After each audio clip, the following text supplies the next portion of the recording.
Welcome to another episode of My Weird Prompts, an AI-generated podcast featuring the random prompts of Daniel Rosehill as answered by a revolving cast of friendly AI characters. Join us for deep dives into AI, technology, and whatever other random thing Daniel finds fascinating today. Subscribe on Spotify or your favorite podcatcher. Now, today's episode. This episode was generated using artificial intelligence. Please verify facts. Hey Herman and Corin. So I was greatly enjoying the episode about batteries and rechargeable batteries versus single-use batteries and which is the more sustainable approach. And I love the mention of the right to repair movement. Absolutely fantastic. You guys know that I spent the last couple of weeks tinkering with servers and actually for initially, honestly, financial reasons. When the whole server broke, my first thought was, well, okay, this is going to cost a whole bunch of money. Is there any way that I can keep some of the stuff and make it slightly less expensive? And it worked. I was able to salvage some of the components and build a new server with the help of AI. And it felt great, not only because it was less expensive. It was very empowering learning how to build computers again. I did it many years ago, but so long ago that it was practically useless. And it was a good feeling as well to make a more sustainable choice, reuse whatever I could, and keep technology going as long as you can. So it was a really energizing movement. And I asked the prompt today about Android, and I'm going to get to the connection between all these topics shortly, about the different variants of Android and how many phone manufacturers that we all use every day, from Samsung to OnePlus to Xiaomi, all insist on tinkering in a bad way, I would say, with stock Android. Not just to optimize it for their hardware, but to add often very dubious programs and to create their own little ecosystems on top of it. And you mentioned in this episode about batteries, the Framework laptop. And of course, I've just spent a bit of time looking at it, and very, very cool. I'm going to quote from their website. Configure once, upgrade whenever. Framework Laptop 16 is an endlessly customizable laptop with upgradable graphics powered by NVIDIA GeForce, Ryzen processors, and you guys know that I'm not a laptop guy. I'm a desktop user, mostly because I do most of my work from here. But one of the main reasons I think that laptops have been less appealing to me is this idea of you have to sacrifice all the modularity. You can't really change much, and it's a very small space. So the idea that someone's building the framework for a laptop actually intended from the get-go that you can move and swap around components is kind of quietly revolutionary to me. I'm like, why didn't somebody think of that years ago? You'd hear about people building their own desktops all the time, servers, but I've heard far less about laptops. It's just kind of that gap. Laptops, tablets, you just don't hear that. There hasn't been that much of an ecosystem around those things. And we're very much still in this manufacturer, OEMs build you exactly what they want, charge you for it, you can't upgrade it. So I'm coming at it from two standpoints, really. The first is, well, that's a brilliant idea. That's cool. I mean, I have a laptop, but the next time I need a laptop, I will definitely check this out. But secondly, that sounds like a brilliant concept for upcycling and sustainability. I'd love to learn more about this, Herman and Corin, this project, how long it's been going for, and how that works exactly. I've always assumed that laptops were inherently unupgradable just because of the form factor. But is that necessarily the case? And what can one do if you buy one of these laptops compared to those who have experience from desktop, replacing PSUs, CPUs, RAM, all of it? How does the process compare? Over to you two. Hey everyone, welcome back to My Weird Prompts. I am Corn, and I am joined as always by my brother. Herman Poppleberry here. It is good to be back in the studio, especially after such a fascinating prompt from Daniel. It is February 22nd, 2026, and the landscape of the technology we are discussing today has shifted so much even in just the last few years. Yeah, Daniel's prompt today really hits on something we have touched on before, but from a much more personal and practical angle. He has been tinkering with servers, using artificial intelligence to help him rebuild and salvage parts, and that led him down this rabbit hole of modularity and the right to repair. Specifically, he wants to talk about the Framework laptop project and how it compares to the desktop experience he is used to. It is such a timely topic. We talk about sustainability and electronics, waste a lot, but seeing a company actually try to build a business model around longevity instead of planned obsolescence is rare. Daniel mentioned that frustration with manufacturers cluttering stock, Android with their own ecosystems, and that same philosophy of control and ownership is what drives the interest in Framework. It is the anti-black box movement. Right, and as a desktop user, Daniel is skeptical. He is used to being able to swap out a power supply unit or a central processing unit whenever he wants. Laptops have historically been the opposite. You buy a slab of aluminum and silicon, and 4 years later, if the battery dies or you need more memory, you often have to throw the whole thing away. So, Herman, let us start with the big question. Is that lack of modularity in laptops a technical necessity, or is it just a design choice? That is the perfect place to start.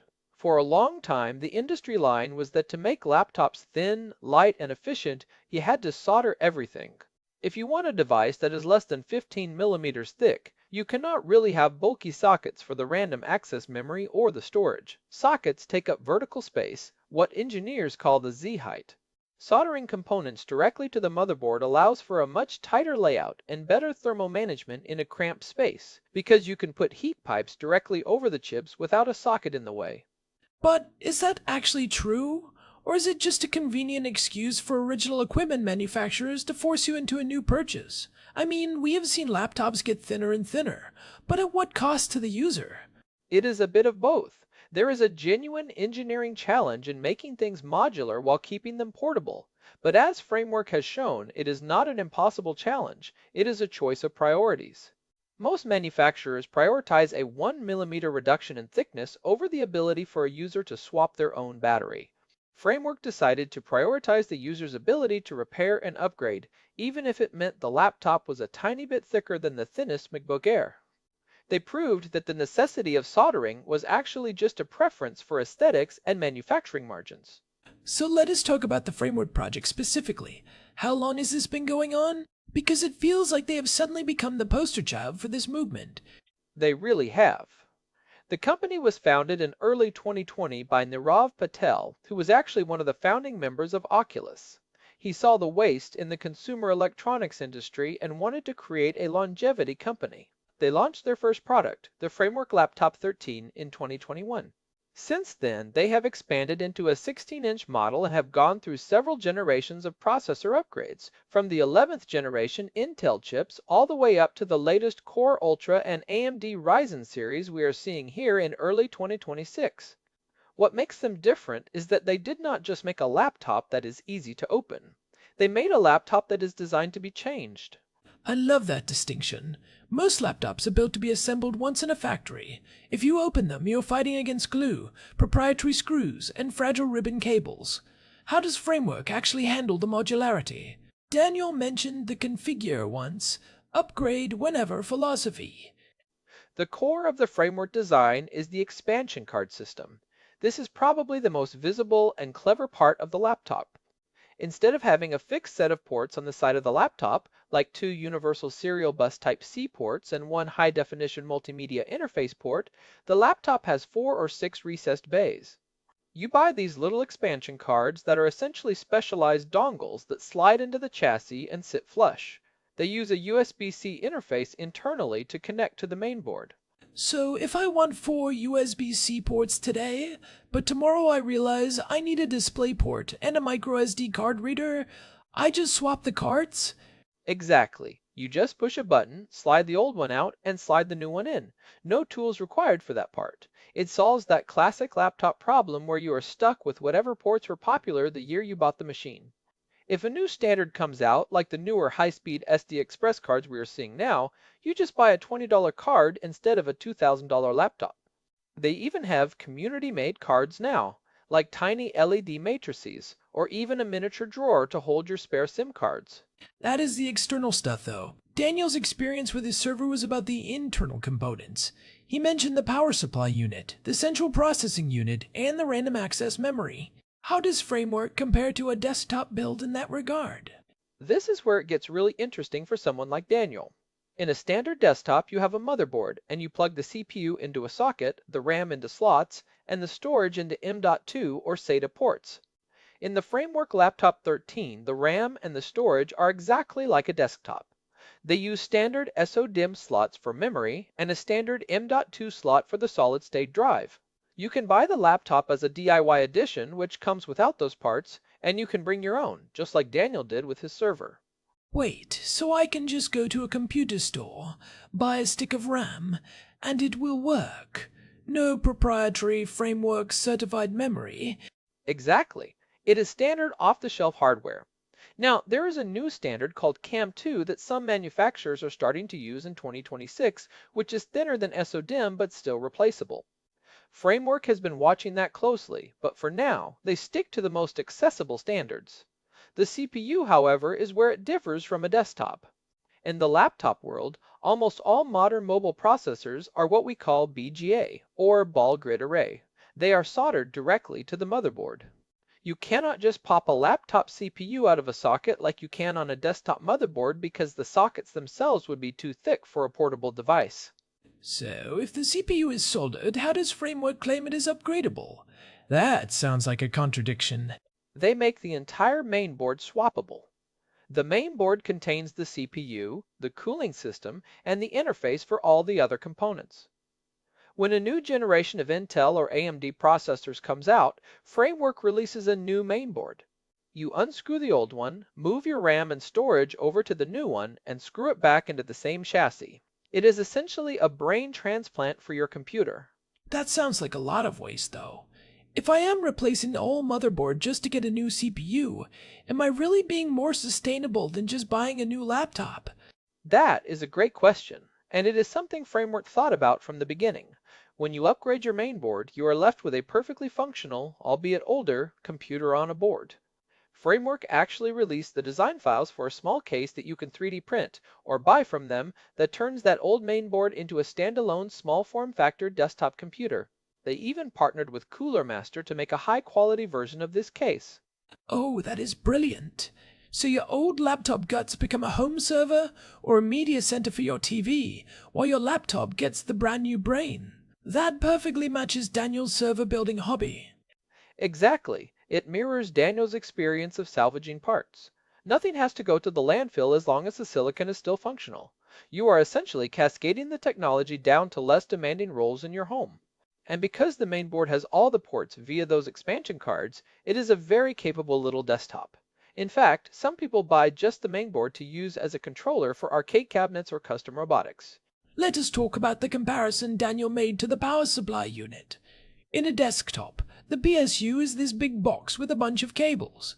In a laptop, it is usually an external brick and then some internal power delivery circuitry. Is that part modular too? In the Framework, the battery is very easy to replace. It is just a few screws and one connector, no glue. Most laptops today glue the battery to the underside of the keyboard or the trackpad, making it a nightmare to change. The internal power delivery is part of the mainboard, so that is not as modular as a desktop PSU, but the charging port itself is just one of those expansion cards. If you break your charging port by tripping over the cable, you just swap a $20 USB-C expansion card instead of having to solder a new port onto a motherboard or replace the whole machine. That is a huge relief. I cannot tell you how many people I know who have retired a perfectly good laptop because the charging port got loose or broken. It is such a small part to cause such a big failure. It is one of the most common failure points. Now, Daniel also mentioned the Framework Laptop 16. This is their newer, larger model, and it takes the modularity even further. It actually has a modular graphics processing unit. Wait, a modular GPU in a laptop? That has been the holy grail for gaming laptop users for decades. Most of the time, the GPU is the first thing to become obsolete. How do they pull that off? They created something called the expansion bay. It is a large interface on the back of the laptop where you can slide in different modules. One of those modules is a dedicated graphics card. If you want a thin and light workstation, you can put a shell in there. If you want to play the latest games, you slide in the GPU module. And in a few years, when that GPU is struggling, you can just buy the next generation module and slide it in. They have even talked about modules that could hold dual M.2 drives for massive storage arrays. Is there a standard for that, or is that a framework-only thing? Because the history of modular laptop GPUs is littered with failed proprietary standards. I remember Alienware and Dell trying things like this years ago with MXM modules. You are right to be skeptical. Historically, those projects failed because the manufacturers did not stay committed to the platform. Framework is trying to solve this by making the specifications for that interface open. They want other companies to build modules for it. We are starting to see some niche manufacturers experiment with this. Imagine a module that adds an extra battery, or specialized hardware for audio production with full-sized XLR inputs, or even scientific computing modules. That sounds incredible, but I want to push back a bit on the how it works part. Daniel is a desktop user. In a desktop, everything is standardized. ATX motherboards fit into ATX cases. CPUs fit into specific sockets. How do we know Framework will be around in 5 years to sell us the next mainboard? If the company goes under, does the modularity just become a gimmick? That is the ultimate risk with any new platform. If Framework disappears, you are stuck with the hardware you have. However, because they use so many standard parts, like the RAM, storage, and even the display connectors, you are still in a better position than you would be with a MacBook or a soldered shut Windows laptop. You can still source those parts from anywhere. And because they have released the schematics and the 3D files, the community could, in theory, keep making parts or adapters. They even have a partnership with a company called Deep Computing that released a RISC-V mainboard for the Framework chassis. That means, even if the original company stopped making Intel boards, other companies can step in with entirely different architectures. That is a big deal for the right to repair movement. Speaking of which, Daniel mentioned the battery episode and how that led him here. One thing most people do not realize about laptops is that the manufacturer often makes it impossible to get replacement parts, even if you are a skilled technician. Exactly. It is what we call parts pairing, or software locking. Some companies will make it so that if you swap a screen from one identical laptop to another, the software will disable certain features like brightness control or face recognition because it does not recognize the unique serial number of the new part. Framework is the exact opposite. They have QR codes on every single component. You scan the code with your phone and it takes you directly to a step-by-step repair guide and a link to buy that specific part in their marketplace. They even sell factory seconds parts at a discount, parts that have minor cosmetic issues but work perfectly to reduce waste further. That is such a refreshing approach. It is almost like they are encouraging you to break it just so you can see how easy it is to fix. It reminds me of the old days of radio kits. They actually ship the laptop with a screwdriver. It is the only tool you need to completely disassemble the entire machine. It is a dual-ended tool with a Torch T5 bit and a spudger. They are literally giving you the keys to the castle. Let us go back to Daniel's point about the cluttered stock Android and the ecosystem problem. He mentioned how manufacturers add their own layers to the operating system. How does Framework handle the software side? Is there a Framework OS that we have to worry about? No, and that is one of the things Daniel would love. Because it is built for the DIY community, they are very friendly to whatever operating system you want to run. If you buy the DIY edition, it comes with no OS installed. You can install a clean version of Windows without any of the bloatware from companies like Acer or HP, but where they really shine is their Linux support. They work closely with distributions like Fedora and Ubuntu to make sure all the drivers work perfectly out of the box. They even have a dedicated Linux lead on their team to ensure that the firmware is compatible with the kernel. So it really is a clean slate experience. You are not fighting against the manufacturer's desire to sell you a cloud subscription or a trial version of antivirus software. Not at all. It is your hardware. You bought it, you own it, you decide what runs on it. It is very much in the spirit of the desktop building experience. No McAfee pop-ups on day one. I want to talk about the physical reality of upgrading. Daniel asked how the process compares to replacing components in a desktop. Let us walk through a scenario. Say I have a Framework Laptop 13 with an 11th generation Intel processor, and I want to upgrade to the latest Core Ultra chip. What does that actually look like for the user? It is surprisingly simple, but it is more involved than just clicking a button. First, you would back up your data, although your storage drive is not actually changing. You use the included screwdriver to remove 5 captive screws on the bottom. Captive screws are great because they stay in the chassis and do not fall out and roll under your desk. The keyboard and trackpad assembly, which they call the input cover, is held on by magnets and one ribbon cable. You lift that off and the entire inside of the laptop is exposed. No plastic clips that snap off if you pull too hard. I hate that sound of snapping plastic. None. It is a very clean metallic interface. Once you are inside, you see the main board. You unplug the display cable, the battery cable, and the speakers. You unscrew the main board, lift it out, and then you do the reverse with the new board. You move your RAM sticks and your M.2 SSD over to the new board, screw it back in, and put the keyboard back on. The whole process takes maybe 15 to 20 minutes if you are being careful. Compared to a desktop motherboard swap, that actually sounds easier. In a desktop, you are dealing with a dozen different power cables, tiny front panel connectors that are impossible to see, and mounting the heavy cooling fan with thermal paste. Exactly. Because the framework is designed as a single system, the cable management is already solved. Everything is exactly where it needs to be. The thermal paste is already pre-applied to the CPU under the heatsink on the new mainboard. It is much more like building a high-end Lego set than the sometimes frustrating experience of fishing cables through a desktop case. What about the cost? Daniel mentioned the financial aspect of his server build. Building a server from salvaged parts is obviously cheaper than buying a new one. Is a Framework laptop a good deal financially, or are you paying a premium for the modularity? That is the trade-off. If you just look at the raw specifications versus the price on day one, a framework is usually more expensive than a comparable laptop from a big manufacturer like Dell or Lenovo. Those companies have massive economies of scale. They buy parts by the millions. Framework is a smaller player, and they are building in extra costs for the high-quality connectors and the modular design. But you have to look at the total cost of ownership over time, right? Precisely. If you buy a $1,000 laptop and it lasts 3 years because the battery dies or the CPU gets too slow, your cost is $333 a year. If you buy a framework for $1,200, but in 3 years you only spend $500 on a new mainboard instead of $1,200 on a whole new laptop, you are starting to save money. And in 6 or 9 years, the savings become very significant. Plus, the resale value of the parts is higher. You can sell your old mainboard to someone who wants to build a home server, which offsets your upgrade cost. It is like the difference between buying a fast fashion shirt and a well-made pair of boots that can be resold. The initial investment is higher, but the long-term value is much better. And then there is the sustainability angle Daniel mentioned.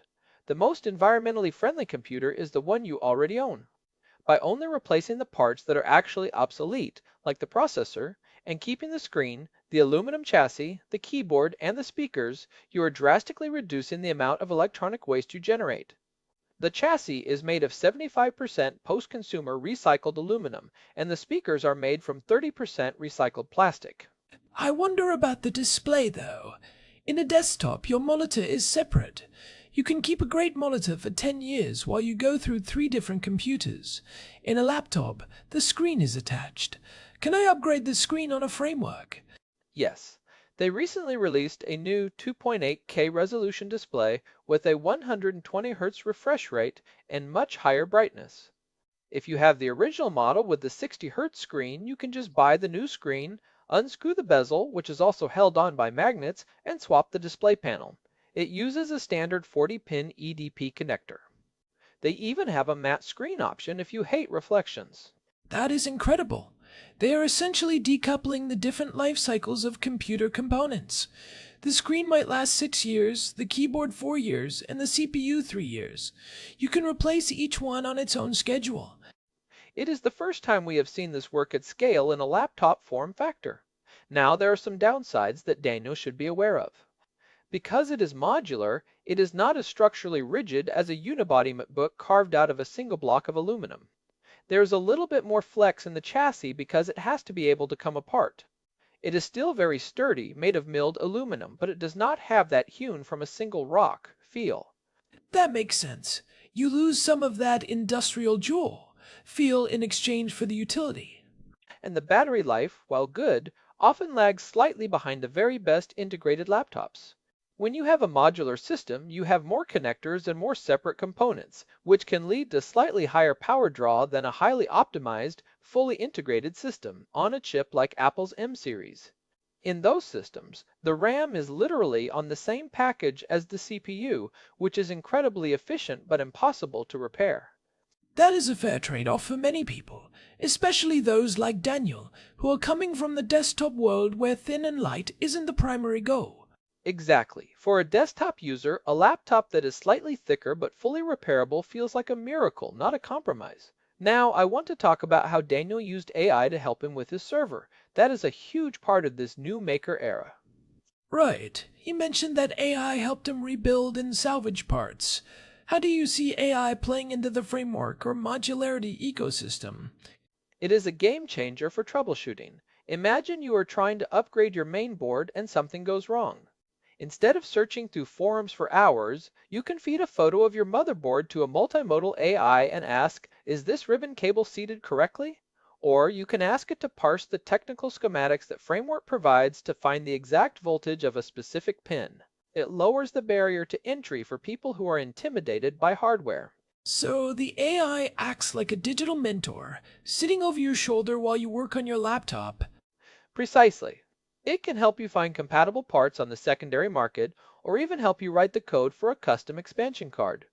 If Daniel wanted to build a custom sensor for his server and integrate it into his laptop, an AI could help him design the circuit board and write the firmware. We are moving away from consumer and toward creator in a very real way. You know, what strikes me about Daniel's prompt is how it reflects a shift in how we think about our relationship with technology.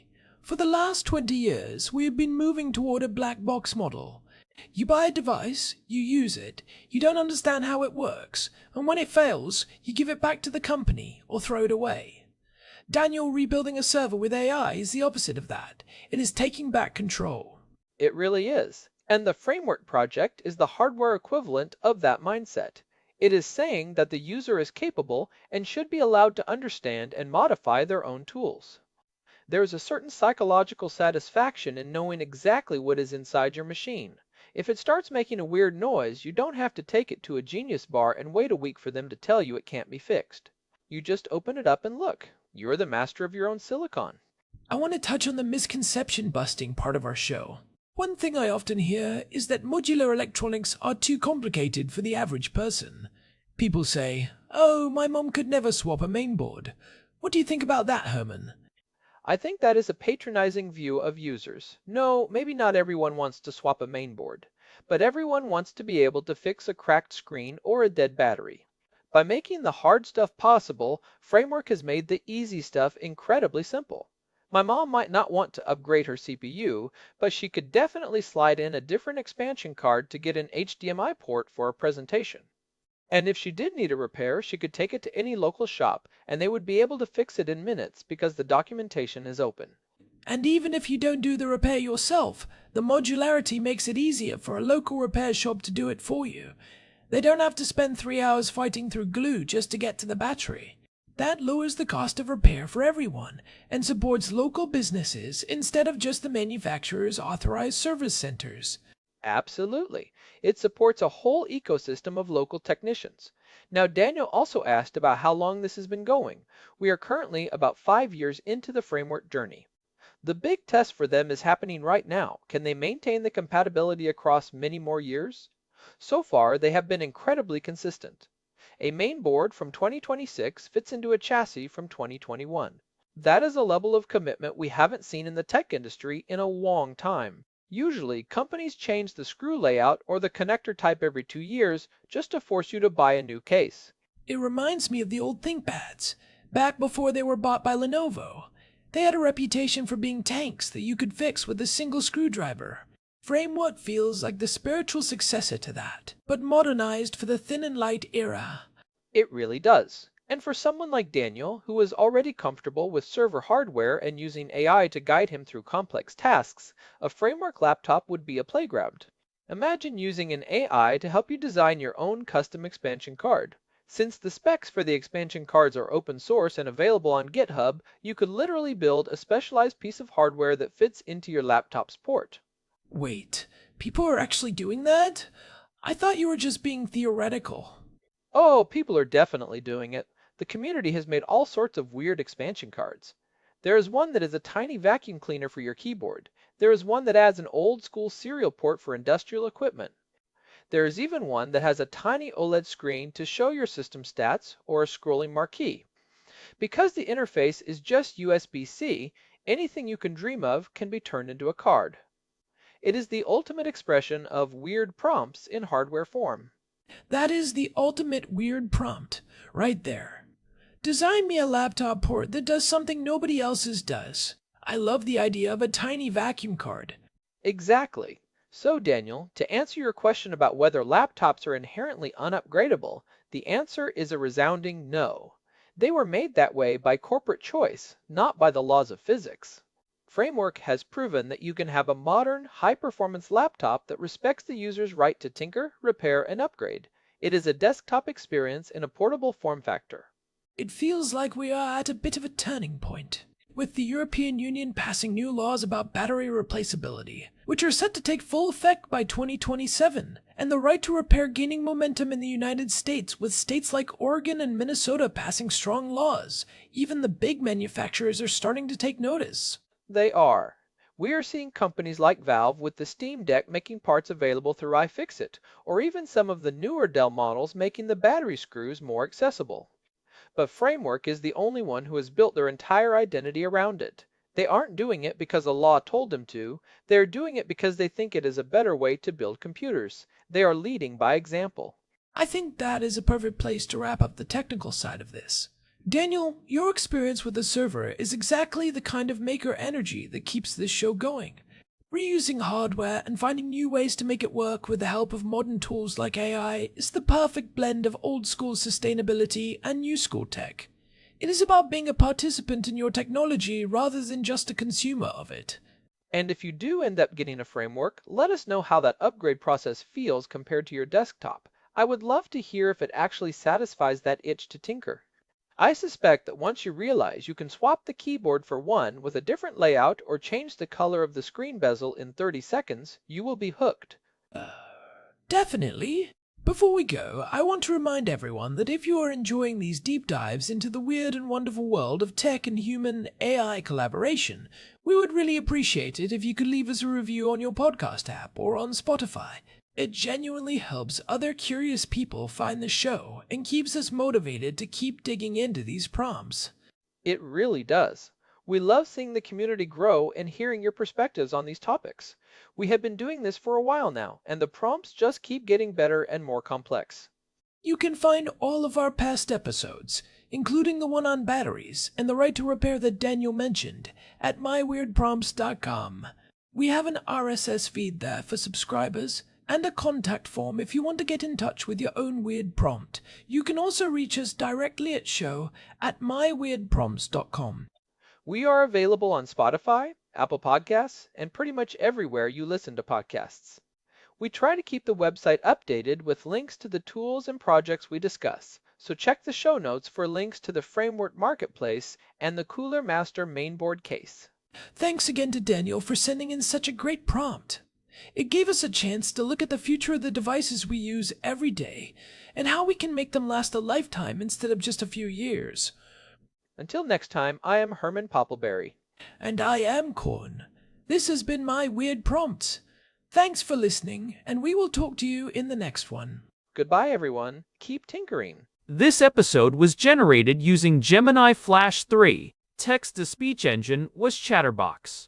Thanks for listening to another episode of My Weird Prompts, an AI-generated podcast featuring Daniel Rosehill's AI prompts, as answered by a revolving cast of friendly AI characters including me, Cornelius the Sloth. Subscribe on Spotify or visit myweirdprompts.com.